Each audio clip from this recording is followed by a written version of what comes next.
ఓం శాంతి. ఈరోజు డిసెంబర్ 17వ తేదీ 2025. శివబాబా వినిపించిన మురళి సారాంశము. మధురమైన పిల్లలు, మీరు మనస వాచ కర్మణ చాలా చాలా సంతోషంగా ఉండాలి. అందరినీ కూడా సంతోష పెట్టాలి. ఎవరికి దుఃఖం అనేది ఇవ్వరాదు అంటున్నారు బాబా. ప్రశ్న: డబల్ అహింసకులుగా తయారయ్యేటటువంటి పిల్లలు దేనిపైన గమనం ఉంచాలి? సమాధానం: మొదటి పాయింట్, గమనం ఉంచాల్సిన విషయాలు. మొదటి పాయింట్, నోటి నుండి ఎవరిని కూడా దుఃఖపెట్టే మాటలు రానివ్వకూడదు.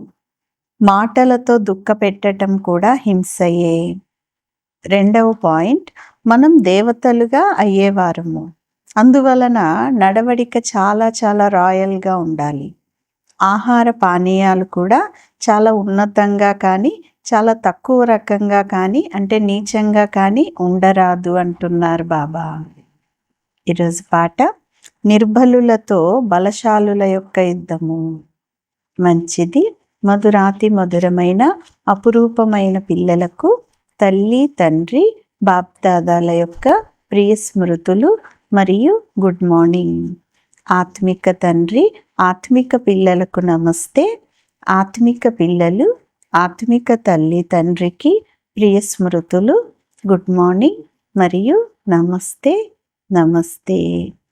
ధారణ కొరకు ముఖ్యమైన సారం. మొదటి పాయింట్, ఈ కర్మేంద్రియాలతో ఏ తప్పు జరగరాదు. అందుకు నేను ఆత్మను అనే స్మృతిని పక్కాగా చేసుకోవాలి. శరీరాన్ని చూడకూడదు.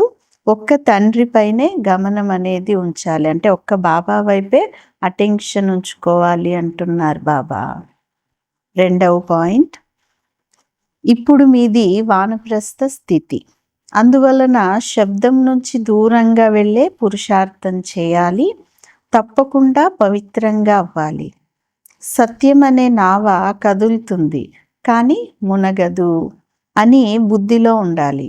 అందువలన విఘ్నాలకు భయపడకూడదు అంటున్నారు బాబా.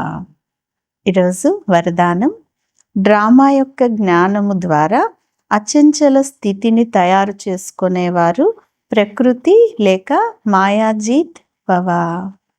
వరదానం యొక్క వివరణ: ప్రకృతి లేక మాయ ద్వారా ఎటువంటి పరీక్ష వచ్చినా కొంచెం కూడా ఆందోళన ఉండరాదు.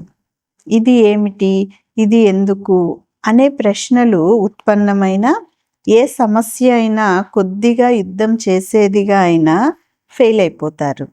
అందువలన ఏం జరిగినా ఆంతరికం నుంచి అంటే లోపల నుంచి వాహ్, మధురమైన డ్రామా వాహ్ అనేటటువంటి శబ్దమే వెలువడాలి.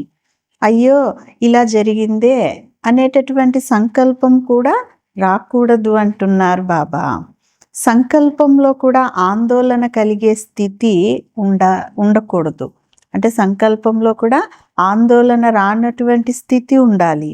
సదా అచంచలంగా అడోల్గా అంటే స్థిరమైన స్థితి ఉండాలి. అప్పుడు ప్రకృతి జీత్ మరియు మాయాజీత్ అనేటటువంటి వరదానం ప్రాప్తిస్తుంది అంటున్నారు బాబా.